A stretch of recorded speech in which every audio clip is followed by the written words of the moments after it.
My name is Todd Haldeman, and this is my teacher interview presentation. So my main objective was for this project was to get more insight from people I interviewed on four specific things. I had about 8 interview questions, but in this PowerPoint, I really wanted to focus on the questions that really meant the most to me.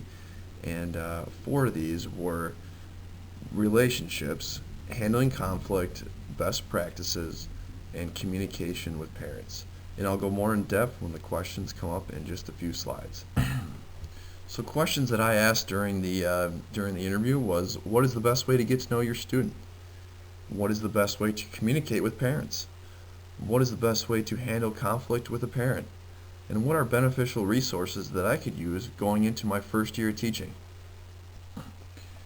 So the people I decided to interview are, my first participant was Miss G, and she works she works as a CIP teacher, and that stands for Communication Interaction Program.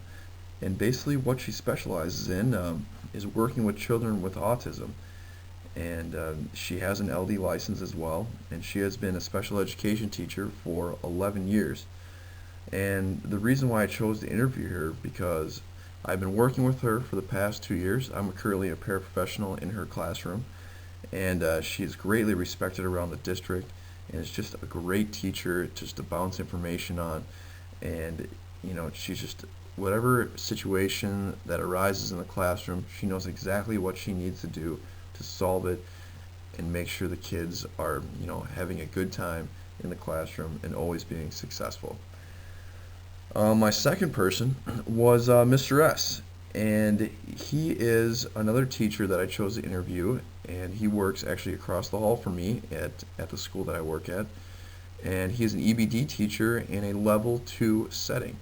He currently works with students that are from grades 2 to 4, and has 3 years experience. And I chose to interview him because he has been in the district for about 3 years now, and I feel that when I get out of school, I would like to start my career in the elementary setting, and that's what he has done.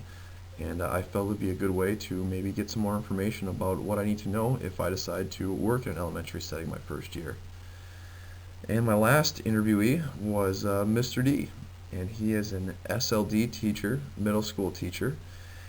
And he previously worked at Northfield High School in a federal setting, 2 to 3 EBD classroom, and is one of actually a good friend of mine that I graduated high school with.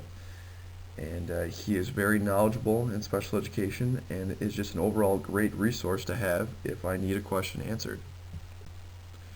So moving on to my first question was, what is the best way to get to know your student? And I had a lot of the same answers, but Mrs. G put working one-on-one, and what she means by that is just it allows you to talk to him or her and understand really what their hobbies are, so you can relate to the student. And I feel that relating to students is just so important and so critical. And it makes the student feel good, and it shows really that the teacher actually cares what the students are working on, and it lets the students feel comfortable when walking in the classroom. And I just remember as a student, whenever I walked into the classroom, I really felt good when a teacher asked me about my weekend and about some of my hobbies, and it just makes me feel that the teacher cares and wants to be involved in the students' lives. Mr. S had a great point too, and that was communication with parents. Develop that relationship with the student, but always, let the parent know exactly, what you're talking with them about. What kind of hobbies they're talking to, and maybe if the parents don't know about those hobbies, they can know that, and then they'll be able to work with the student on their certain hobbies, and maybe get to know their son better. And another question was, Mr. S said, was relate to students. And this is a great answer because I love relating to students. I love asking them about sports that they like to play, or different games, whether it's like, a Star Wars movie they just watched, talk to them about it, what was their favorite character. And Mr. D also has had casual conversations. And what Mr. D does every Monday is that he has everyone sit in their desks, and then he has everyone go around and say what they did over the weekend. And they have the choice not to say, and they have the choice to, say what they did. And I feel that's a good way of understanding, their hobbies, what they like to do over the weekend. And it gets maybe other students involved too. Maybe they find something similar that they like, so they can maybe develop a relationship with another student.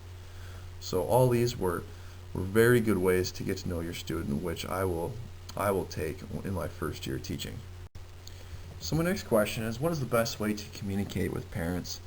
And all three teachers basically said, similar things, and that was daily to weekly emails depending on the parents. I mean, some parents are more involved than other parents depending on their child's disability or their progress in school. So, they want to be informed of information.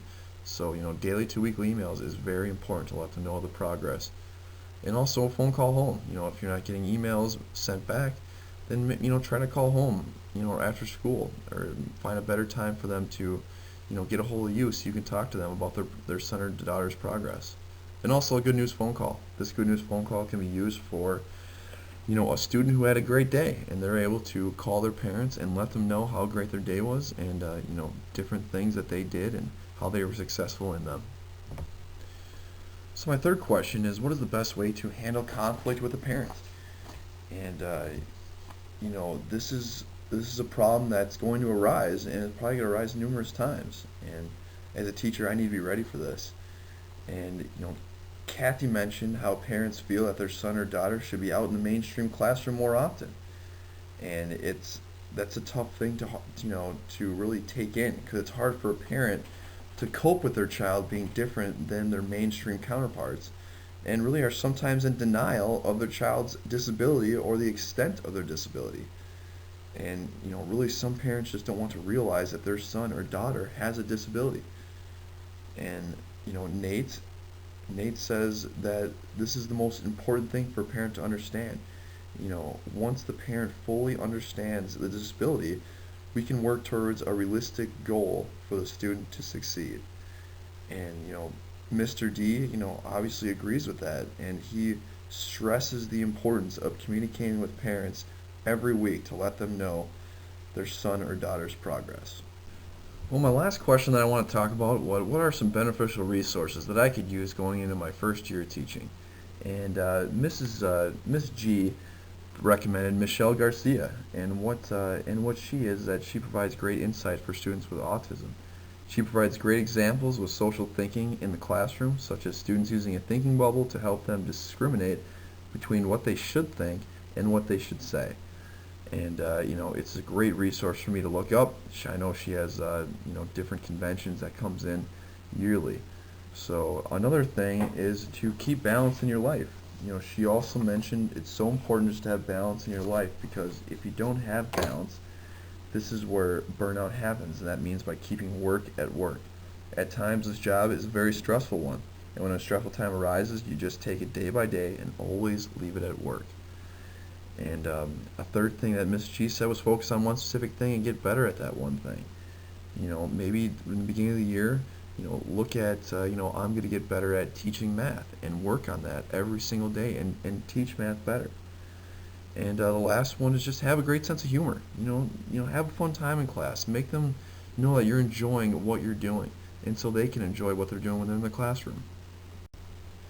So this last question is continued, and what Mr. S says was, it's important to be placed with a mentor teacher when student teaching, and that is because you want to make sure you can emulate them, and make sure they're your role model. It's your job to watch him or her work and use those skills to be successful.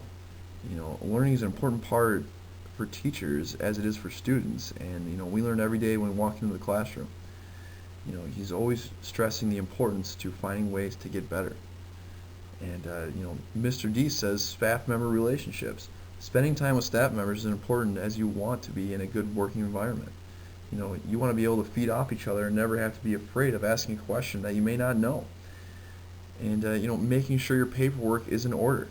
It's important. It's so important that you need to get your paperwork in order right at the beginning of your first year teaching.